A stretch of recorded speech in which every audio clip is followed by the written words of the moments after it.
नमस्कार प्यारे साथियों, स्वागत आप सब लोगों का। तो साथियों, आज की इस वीडियो में बात करेंगे टेस्ट नंबर 11 की।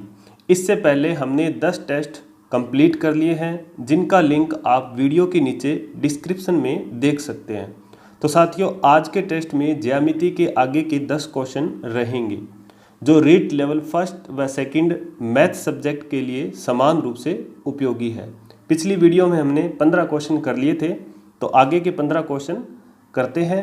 तो चलिए स्टार्ट करते हैं आज के क्वेश्चन नंबर 16 से। तो देखिएगा प्रश्न नंबर 16, किसी बहुफलक के 30 किनारे तथा 12 फलक है, इस बहुफलक के शीर्षों की संख्या क्या होगी। तो आप वीडियो को रोक लीजिए और बना के देखिए क्वेश्चन का आंसर क्या मिल रहा है।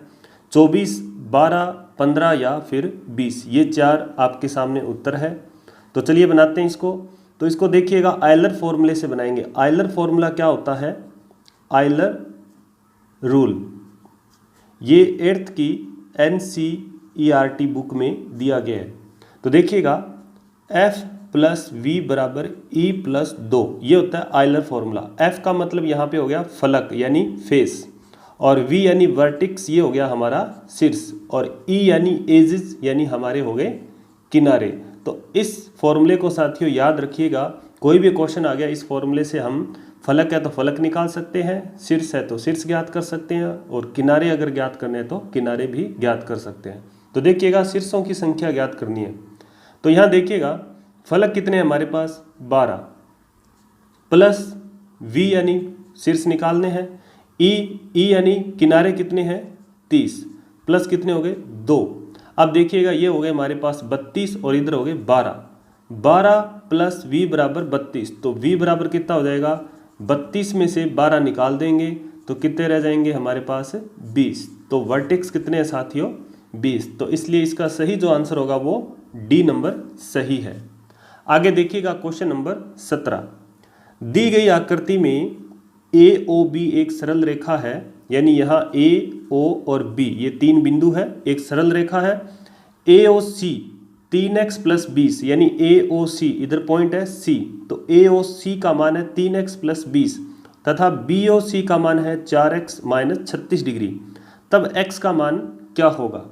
तो 4 उत्तर है, 32 डिग्री, 28 डिग्री, 26 डिग्री या फिर 24 डिग्री। तो आप बना के देखिए क्वेश्चन को। तो बना लिया होगा, देखते हैं इसका क्या आंसर आएगा। तो देखिएगा, AOC और BOC दोनों क्या है? रेखिक युग्म है, और रेखिक युग्म जो होते हैं उनका योग कितना होता है? 180 डिग्री, यानी इन दोनों का योग कितना हो जाएगा? 180 डिग्री। तो 3x + 20 + 4x - 36, इनका योग कितना हो गया? 180 डिग्री। तो देखिएगा, 3x और 4x कितने हो गए? 7x, और 20 में से ये 36 गए, कितने रह गए? माइनस के कितने? 16 डिग्री, और आगे कितना? 180। अगर आप वीडियो पूरी देखते हैं तभी आपको इस चीज़ का फ़ायदा मिलेगा। सभी क्वेश्चन आप करके देखिए और बना के देखिए। तो देखिएगा, 7x - 16 बराबर कितना है? 180। तो 7x बराबर कितना आया? 180, और ये 16 इधर आके क्या हो जाएंगे? जुड़ जाएंगे। तो 7x बराबर कितना हो गया? 180, और 16 कितने हो गए? ये हो गए हमारे पास 196। तो x बराबर कितना आएगा? 196 में 7 का भाग लगा दो। तो देखिएगा, 7 दूआ 14, 2 पे चला गया, और 5 यानी 6 56 हो गए, 7 × 8 56। तो कितना आया साथियों? 28 डिग्री। तो इसलिए x का मान कितना हो जाएगा? B नंबर इसका सही है, 28 डिग्री। आगे है प्रश्न संख्या 18, दी गई आकृति में x और y के मान क्रमशः है, यानी x और y के मान क्या है। तो देखिएगा, ये 80 है, और y यहाँ पर कितना होगा, और x कितना होगा। तो 4 उत्तर दे रखे हैं। तो देखिएगा बना के, तो देखते हैं इसका आंसर क्या होगा। y बराबर कितना हो जाएगा? 80 डिग्री। क्यों हो जाएगा? क्योंकि ये शीर्षाभिमुख कोण है, और शीर्षाभिमुख कोण क्या होते हैं? आपस में बराबर होते हैं। शीर्षाभिमुख कोण और शीर्षाभिमुख कोण होते हैं बराबर। अब देखिएगा, ये 80 हमारे पास है, और ये 50 है, और x निकालना है। तो ये आकृति क्या बनी? त्रिभुज, और त्रिभुज के तीनों कोणों का योग 180 है। तो इन दोनों को जोड़ के 180 में से क्या कर देंगे? घटा देंगे। तो 50 और 80 कितने हो गए? ये हो गए हमारे पास 130, और ये हमारे पास कितना रह गया? 50 डिग्री। यानी x का मान कितना आया साथियों 50 डिग्री और y का मान कितना आया 80 डिग्री। तो 50 और 80 वाला जो आंसर है वही हमारा उत्तर होगा। तो ए नंबर इसका सही है 50 डिग्री और 80 डिग्री। आगे है प्रश्न नंबर 19। दिए गए चित्र में कोण BAC का मान क्या होगा। BAC यानी ये वाला मान कितना होगा पूरा। देखिएगा 80 डिग्री, 160 डिग्री, 90 डिग्री या 200 डिग्री। तो ये है वृत्त की परिमेय पर आधारित प्रश्न और वृत्त से संबंधित सभी परिमेय जो है वो मैंने आपको करवा दी है ज्यामिति का जो टॉपिक करवाया था तब। अगर आपने वो वीडियो नहीं देखी है तो इस वीडियो के नीचे उसका लिंक मैं दे दूंगा, आप वहाँ से भी इनको देख सकते हैं। तो देखिएगा एक थ्योरम थी कि एक वृत्त के चाप, जैसे ये B और C ये चाप है, वृत्त के चाप द्वारा केंद्र पर बनाया गया कोण वृत्त के शेष परिधि पर बनाए गए कोण का क्या होता है 2 गुना होता है। यानी अगर यहाँ पे इस चित्र को इस तरह से समझा जाए, इस तरह से अगर ये थीटा है तो ये वाला कितना हो जाएगा 2 थीटा, यानी A जो है वो इसका आधा होता है और केंद्र जो कोण जो होता है वो इधर वाले परिधि पर बने शेष कोण का दुगना होता है। तो अब कैसे निकालेंगे। सबसे पहले तो बात करते हैं इस पूरे कोण की मान अगर बात करें तो 360 है, जिसमें से ये 115 दे रखा और ये 85 दे रखा है। तो यहाँ देखिएगा ये 85 था और ये हमारा 15 था, 115 डिग्री और 85 डिग्री, इन सबको जोड़ लो तो ये हो गए हमारे पास 200 डिग्री। अब देखिएगा 200 डिग्री यहाँ से घटा दो तो ये रह जाएगा हमारे पास 160 डिग्री। यानी केंद्र का कोण कितना आया, केंद्र का कोण आया हमारे पास 60 डिग्री। केंद्र का कोण कौन सा BOC वाला, अगर मैं यहाँ पर बिंदु O कर दूँ तो BOC ये केंद्र पर साइड वाला कोण कितना आया BOC यानी 160। तो ये क्या हो जाएगा BAC क्या हो जाएगा BAC ये हो जाएगा 160 का आधा यानी कितना हो जाएगा 80 डिग्री। तो इसलिए सही इसका जो आंसर होगा वो A नंबर होगा। आगे देखिएगा क्वेश्चन नंबर 20। तो कुछ इसी तरह का है। दिए गए चित्र में यदि वृत्त का केंद्र O है तो कोण AOC का मान कितना होगा। AOC तो देखिएगा पहले कोण AOC तो कंप्लीट करते हैं। AOC तो A से O तक, फिर यहाँ पर गए C पर, तो यानी ये कोण पूछ रहा है इधर वाला, तो ये कितना होगा। तो यहाँ तो अपने सीधा सा हिसाब लगा सकते हैं किसका, त्रिभुज का नियम। तो देखिएगा आंसर क्या होगा 70 डिग्री, 110 डिग्री, 120 डिग्री या फिर 140 डिग्री। जबकि यहाँ हमें दिया हुआ है 30 डिग्री और इधर दिया हुआ है 40। पूछ कौन सा रहा है AOC इधर वाला ये कोण। तो साथियों AO और OC ये क्या है वृत्त की त्रिज्या, OA और OC ये दोनों वृत्त की त्रिज्या और ये दोनों बराबर है।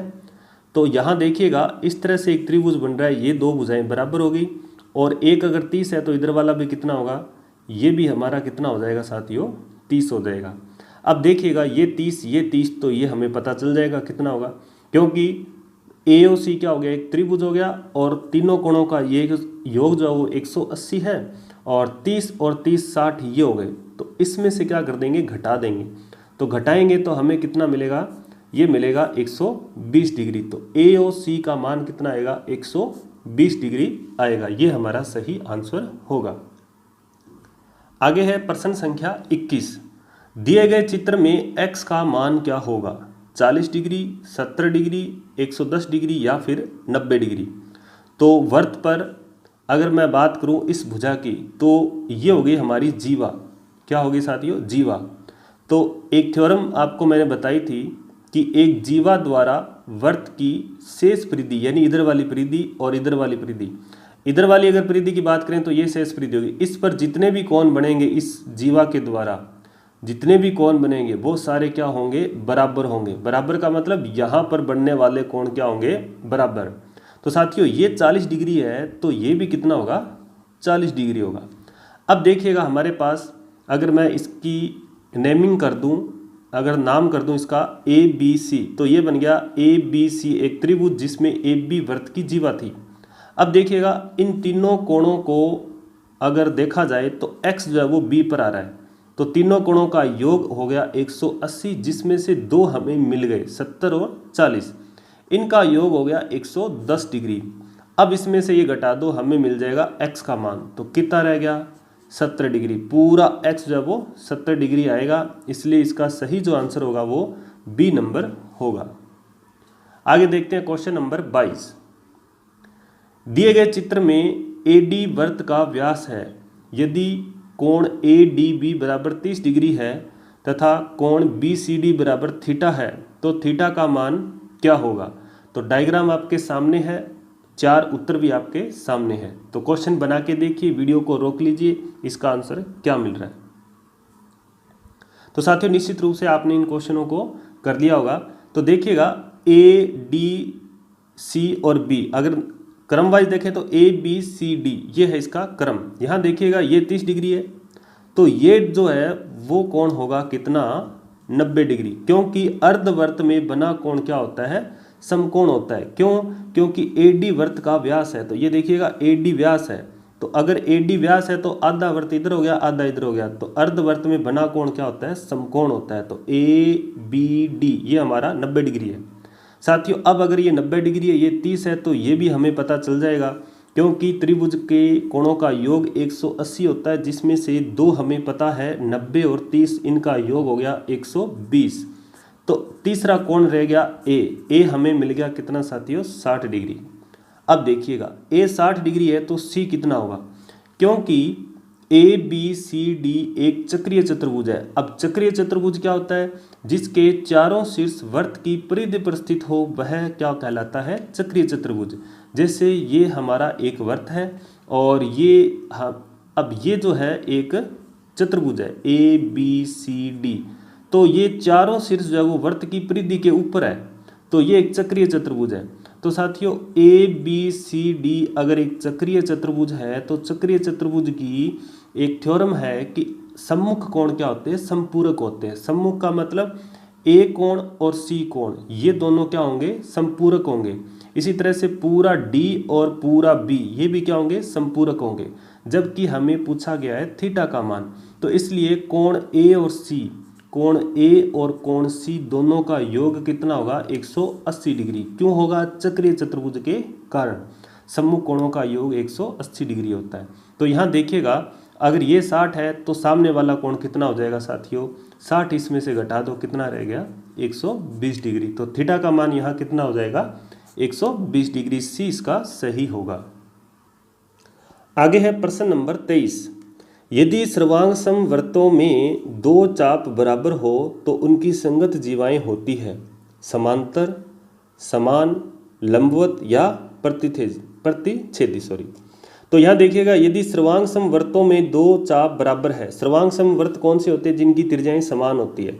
एक वृत्त 3 सेंटीमीटर का है और दूसरा वृत्त भी 3 सेंटीमीटर का है, तो दोनों वृत्त क्या होंगे सर्वांग सम होंगे। अब इनके द्वारा एक चाप है, जैसे यहाँ पर एक चाप की लंबाई है 3 सेंटीमीटर और 4 मान लेते हैं, और यहाँ भी चाप है 4 सेंटीमीटर का।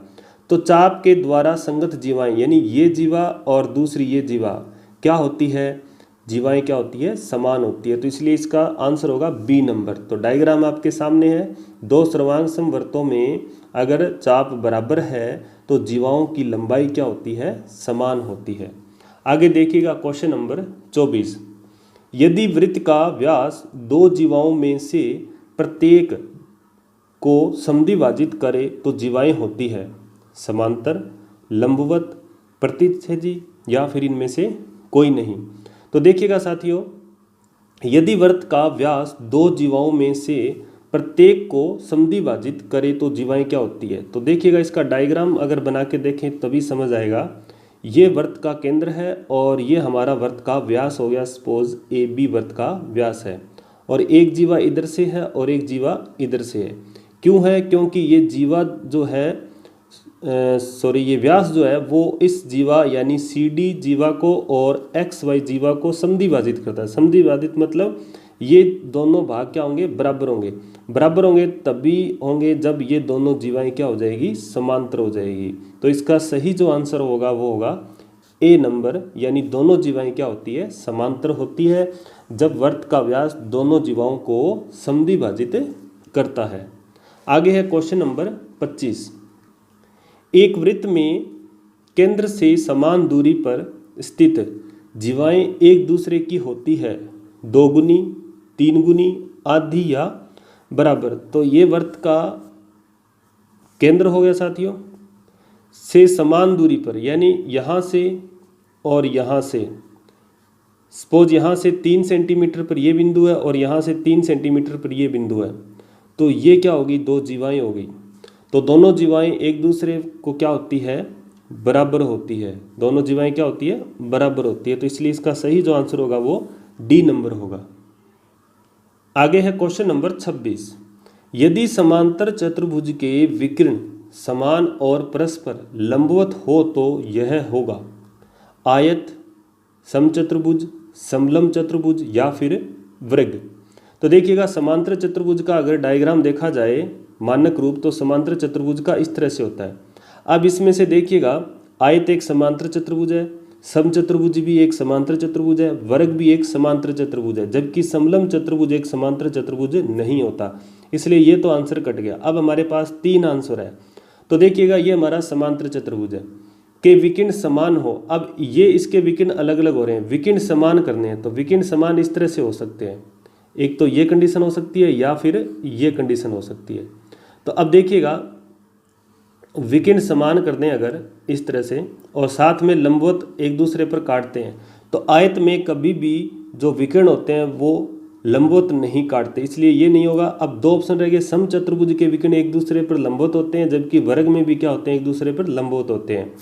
तो यहाँ देखिएगा समचतुर्भुज में जरूरी नहीं है कि विकर्ण समान हो, जबकि वर्ग में विकर्ण क्या होते हैं, समान होते हैं। इसलिए सही इसका जो आंसर होगा वो डी होगा, क्योंकि समचतुर्भुज इस तरह से भी हो सकता है, इस तरह से भी हो सकता है समचतुर्भुज, इस तरह से। ये भी एक समचतुर्भुज है क्योंकि इसके विकर्ण एक दूसरे पर लंबवत है, जबकि विकर्ण इसके असमान है। तो इसलिए इसका जो सही आंसर होगा वो वर्ग होगा। आगे क्वेश्चन नंबर 27। समांतर चतुर्भुज ABCD में कोण A 70 डिग्री हो तो कोण B का मान क्या होगा, 10 डिग्री, 110 डिग्री, 70 डिग्री या फिर 90 डिग्री। तो आप वीडियो को रोक कर इस क्वेश्चनों को बना के देखिए आपका आंसर क्या मिल रहा है। तो साथियों आपने कर लिया होगा, तो देखिएगा आंसर क्या होगा। एक समांतर चतुर्भुज अगर बनाया जाए तो ये एक समांतर चतुर्भुज हो गया ABCD। कोण A का मान 70 दे रखा है, तो B का मान क्या होगा। यहाँ कोण A व कोण B जो है वो आसन कोण है। ये दोनों कोण क्या है, आसन कोण। और कोण A और C सम्मुख कोण है। तो आसन कोणों का योग होता है 180 डिग्री। तो यहाँ A और B का जो योग होगा वो 180 होगा। तो 180 में से ये 70 निकाल दो तो B हमारे पास कितना रह जाएगा साथियों, 110 डिग्री। तो इसलिए इसका सही जो आंसर होगा वो B नंबर 110 डिग्री होगा। जबकि C का अगर पूछा जाए तो ये कितना हो जाएगा, 70 डिग्री, क्योंकि ये सम्मुख कोण है। आगे क्वेश्चन नंबर 28। जब 2 वृत्त अप्रतिच्छेदी होते हैं तो उनकी कुल स्पर्श रेखाएं कितनी होगी, 1 होगी, 2 होगी, 3 होगी या फिर 4 होगी। तो आप बना के देखिए इस क्वेश्चन को कि आंसर आपका क्या मिल रहा है। तो साथियों देखिएगा, एक वर्त अगर मैं इस तरह से ड्रॉ करूं और दूसरा वर्त अगर इस तरह से बनाऊं तो ये 2 वर्त हो गए और ये इनके क्या हो गए, केंद्र हो गए। अब देखिएगा इनको स्पर्श करते हुए निकले तो एक स्पर्श रेखा ये हो गई और दूसरी ये हो गई, 2 ये हो गई। अब देखो साथियों ये यहाँ से भी निकल सकती है, तो 3 हो गई और एक यहाँ से भी निकल सकती है। तो टोटल हमारे पास स्पर्श रेखाएं कितनी हो जाएगी, 4। कब, जब 2 वर्त अप्रतिच्छेदी हो, यानी एक दूसरे को कट न करें। अगर 2 वर्त एक दूसरे को प्रतिच्छेद करते हैं इस तरह से, 2 वर्त एक दूसरे को प्रतिच्छेद करते हैं, तब स्पर्श रेखाओं की संख्या कितनी होगी, 2 होगी। और जब 2 वर्त एक दूसरे को स्पर्श करे, यानी एक यहाँ वर्त और दूसरा यहाँ वर्त केवल स्पर्श करे, तो कितनी स्पर्श रेखाएं होगी, दोनों की उभयनिष्ठ। तो देखिएगा साथियों, एक ये हो गई, एक ये हो गई और एक बीच में से निकल सकती है। तो टोटल कितनी होगी, 3। तो इस तरह से हम ध्यान रखेंगे कि जब एक वर्त दो वर्त जब प्रतिच्छेद करे तो कितनी स्पर्श रेखाएं होगी, 2। जब स्पर्श करे तो 3। और जब दोनों स्पर्श न करे यानी अप्रतिच्छेदी हो तो स्पर्श रेखाओं की कुल संख्या उभयनिष्ठ कितनी हो जाएगी, 4। तो इसलिए इसका सही जो आंसर होगा वो डी नंबर सही होगा। आगे क्वेश्चन नंबर 29। एक त्रिभुज की भुजाओं की माप 5 सेंटीमीटर, 12 सेंटीमीटर, 13 सेंटीमीटर है तो त्रिभुज का प्रकार बताइए। यानी भुजाओं के आधार पर देख के बताना है कि त्रिभुज का प्रकार कौन सा होगा। ये यूपी टेट एग्जाम में आया हुआ क्वेश्चन है। देखिएगा साथियों, समबाहु त्रिभुज होगा, समकोण त्रिभुज होगा, अधिक कोण त्रिभुज होगा या फिर समद्विबाहु त्रिभुज होगा। तो देखिएगा इसका सही आंसर जो होगा वो होगा समकोण त्रिभुज। क्यों होगा? क्योंकि 5, 12 और 13 समकोण त्रिभुज की भुजाएं हैं। कैसे चेक करेंगे? सबसे बड़ी भुजा का वर्ग कर लो, कितना हो गया? 169। बाकी दो भुजाओं का वर्ग देखो, 5 का वर्ग कितना हो जाएगा साथियों? 25, और 12 का वर्ग कितना हो जाएगा? 144। तो इन दोनों का योग करके देखते हैं तो ये बनता है 169। तो देखिएगा समकोण त्रिभुज में पाइथागोरस थ्योरम यानी कर्ण का स्क्वायर किसके बराबर हो रहा है? आधार का स्क्वायर प्लस लंब के स्क्वायर के योग के बराबर होता है। ऐसी कंडीशन में जो समकोण त्रिभुज का प्रकार होगा वो समकोण होगा। समकोण त्रिभुज का प्रकार यानी त्रिभुज का प्रकार क्या होगा? समकोण होगा। आगे देखिएगा क्वेश्चन नंबर 30। यदि किसी त्रिभुज का एक कोण 110 डिग्री है तो इसके अन्य दो कोणों के समद्विभाजकों के बीच बने कोण की माप क्या होगी? CTET एग्जाम में आया हुआ क्वेश्चन है। तो देखिएगा इसका आंसर क्या मिल रहा है? 55 डिग्री, 145 डिग्री, 135 डिग्री या फिर 70 डिग्री। तो चलिए देखते हैं बना के इसका आंसर क्या मिलेगा। तो सबसे पहले यहाँ आपको आना चाहिए इसका डायग्राम बनाना। तो यहाँ ये हो गया हमारे पास एक त्रिभुज जिसका नाम अगर दें ABC, एक त्रिभुज है। एक कोण 110 डिग्री है तो ऊपर वाला 110 डिग्री कर लेते हैं।